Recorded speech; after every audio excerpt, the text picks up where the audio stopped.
So let me just say up front, as always, it is fine to have your opinion about something. We can agree to disagree on some things, and other times we don't come to an agreement at all. But when it comes to the recent Tyler Perry Madea film, Destination Wedding, if you've watched my review, if you haven't done so, please do. You know that I gave the movie a 10 out of 10 and I thoroughly enjoyed the film. I went into the movie with zero expectation, and I'm like, it's a Madea film, bro. Just chill, watch it, and see if you have a good time. And I did. I watched it twice in the same day. I watched it in the morning slash afternoon, and I want to say around 2 or 3 o'clock. My nephew wanted to watch it himself, and I'm like, yeah, I'll watch it with you. And I laughed probably harder the second time I watched it than when I watched it by myself the first time. And the thing is, for me, this was one of those projects where I watched it for the sake of. I was rating it on a scale of 1 to 10 in terms of, did I actually enjoy the film? Did I roll my eyes and cringe or what?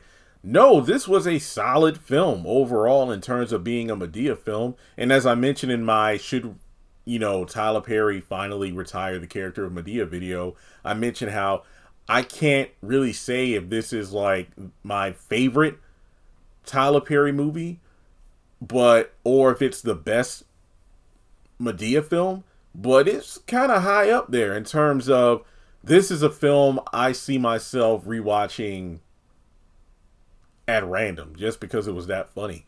And I think what really set this movie apart for me is, unlike a lot of recent Tyler Perry films, Straw not included, of course, or the 688, the opening like 5 minutes didn't consist of the best moments of the film. You think about Divorce in the Black, the opening funeral scene. In my opinion, a Madea Homecoming, the opening scene where Brown sets himself on fire.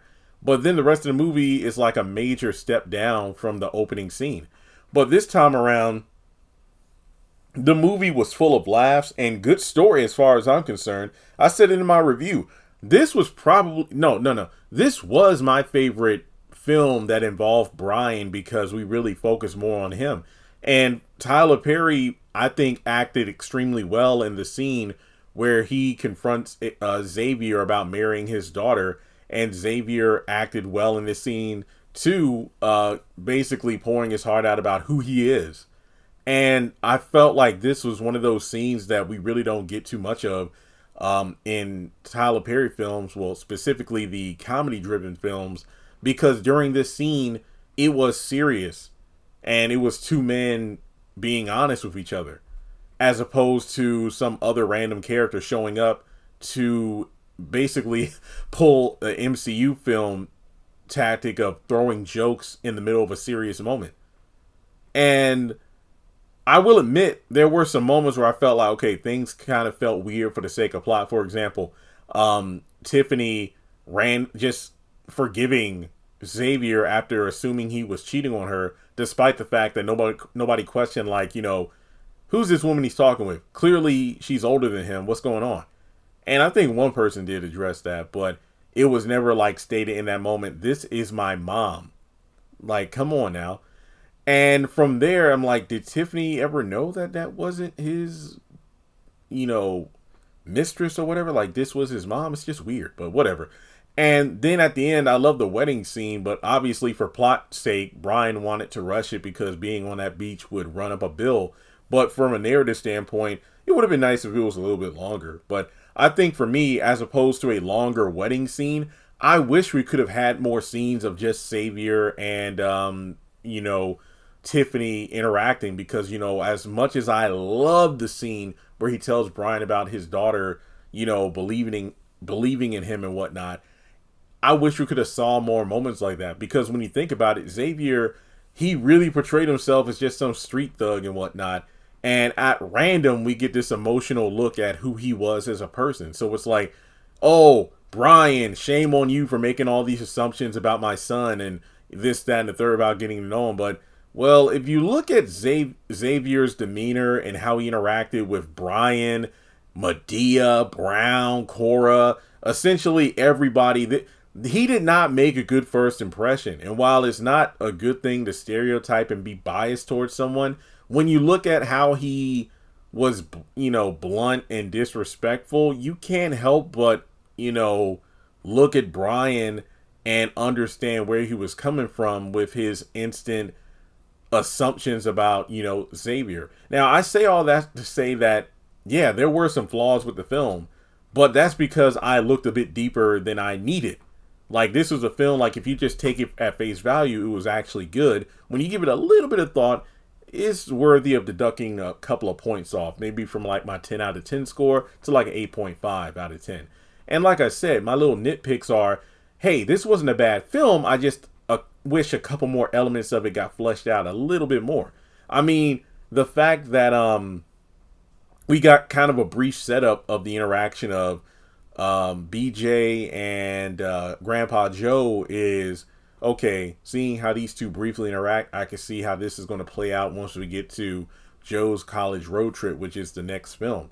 Then on top of that, Madea, aside from her moments at the passport office and the gas station, you notice that she played a bit more of a background role in this movie. Yeah, she was kind of involved with the plot, being like the only person to suspect something is off about how adamant Deborah is about pushing Tiffany into marriage so quickly, picking out her dress for her, telling her to marry this boy, and it's only been, it's a shotgun wedding, not inviting any of Tiffany's own friends to this wedding. It's just really off-putting. But yeah, it felt like this was a film focused more on dividing up the funny between Madea, Joe, and Cora, as opposed to putting it all on Tyler Perry or all on Madea. Now, some fans are like, I feel like this film was lacking. One comment was really detailed and I like it. The opening scene didn't have like a song that really set the tone of the film. Also, there wasn't that classic Madea moment where Madea's voice goes from hello to the Tyler Perry voice, the deeper tone. But yeah, it's just one of those things where, I mean, they were missed, but they weren't essential. Like, for example, this wasn't a Tyler Perry show where I say the theme song has to be a banger. For example, Divorced Sisters. I was looking forward to, hearing what that song would be. But guess what? There is no theme song. But with the movie, I'm like, I get it, though. But the opening scene was so funny, I completely forgot about the lack of a theme song. But that's just me. But yeah, I feel like this film doesn't truly deserve the flack that it's getting. People are calling it like the worst Tyler Perry film ever. And I'm like, what movie did y'all watch? I'm not buying it. I'm not. The movie is currently either number 1 or within the top 10 on Netflix currently. The film is also doing so well that it's also pushed a Madea Homecoming back into the top 10. So this is great. And if memory serves, was it Straw or the 688? I think it was the 688. That movie was doing so well that it pushed several other Tyler Perry films into the top 10 on the platform. So he's doing something right. But yeah, I think this was easily one of the best Madea films in Tyler Perry's discography. Not discography, filmography. And it's, his 30th film, if I remember correctly. And he did good on this one. The fact that he actually went to a legit location for filming was great. Just seeing the characters interacting was awesome. And just having a good blend of, a bit of drama and comedy made for overall solid, movie as far as I'm concerned. But let me know your thoughts in the comment section below. Was this like the worst Tyler Perry film ever? Did you not like it? Let's talk about it. And with that being said, I'll catch you all in the next video.